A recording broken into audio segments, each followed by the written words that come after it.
Let me tell you the hardest truth a man ever has to accept. You do not control the world. You never did. The market can turn against you overnight. The people you trusted can walk away.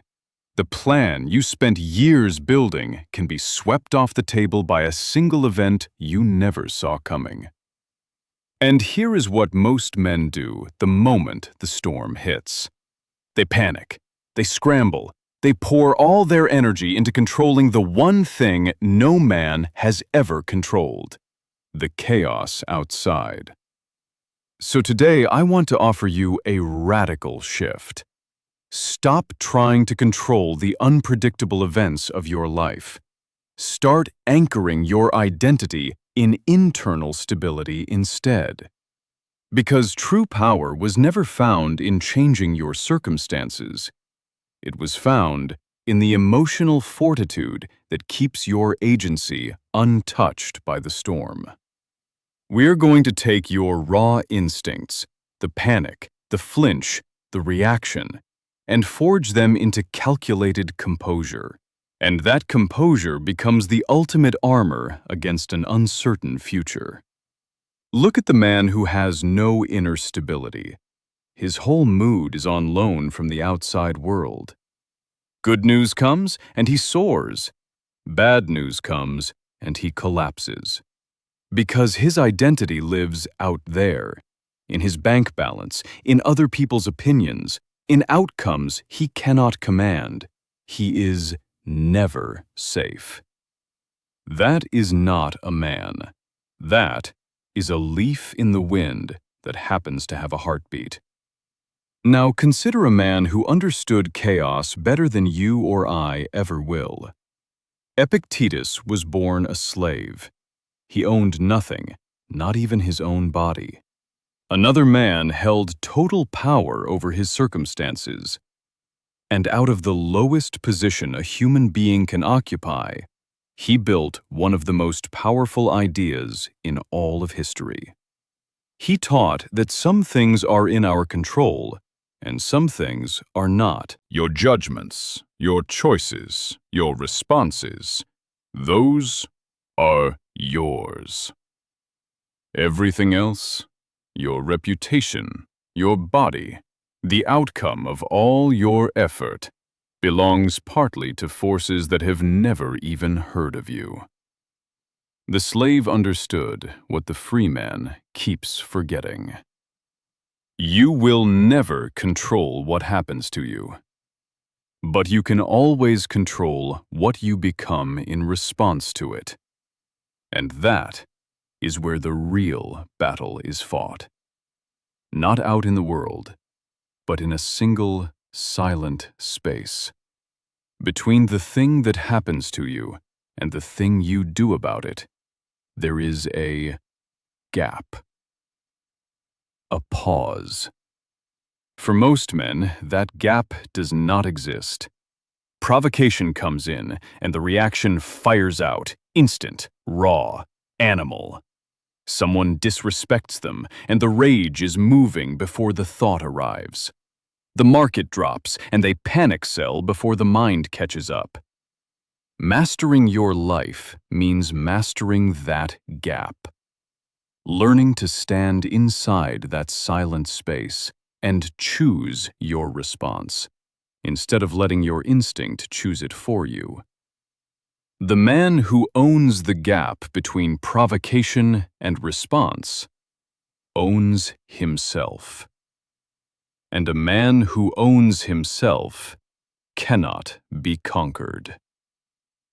Now let me correct a lie about resilience. We treat it as if it is just gritting your teeth and enduring. Passive. That is not it at all. Emotional fortitude is a competitive advantage. In a frantic, panicking world, the calm man is the dangerous one. When everyone else is reacting, he is thinking. When everyone else is ruled by fear, he is ruled by strategy. Fear narrows a man's vision. It makes him grab the safe, small option. It makes him sell at the bottom and freeze at the exact moment he should move.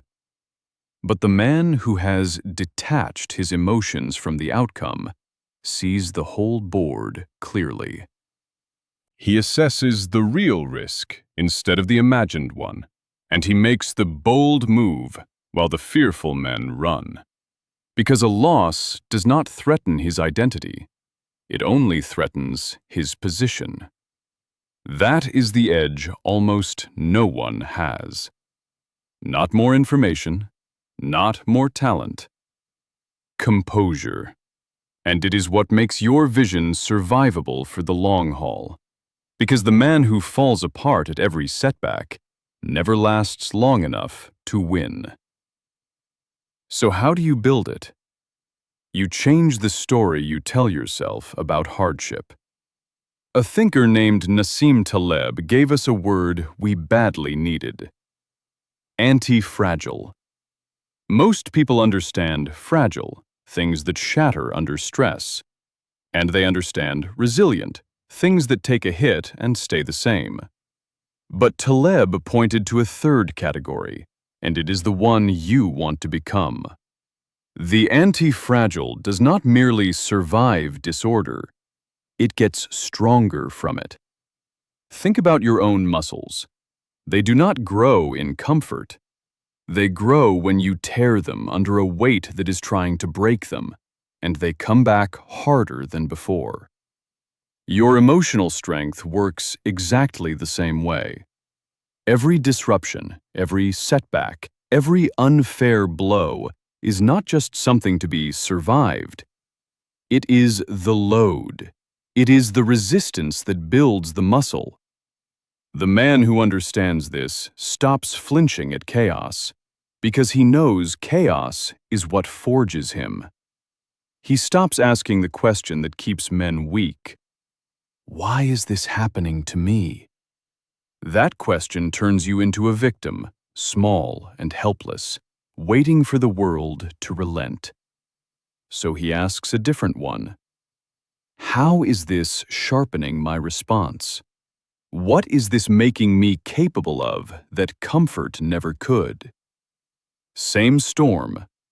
A completely different man walks out the other side of it. So understand what is really at stake. The world is not going to get calmer. It is going to get faster, stranger, and less predictable year after year.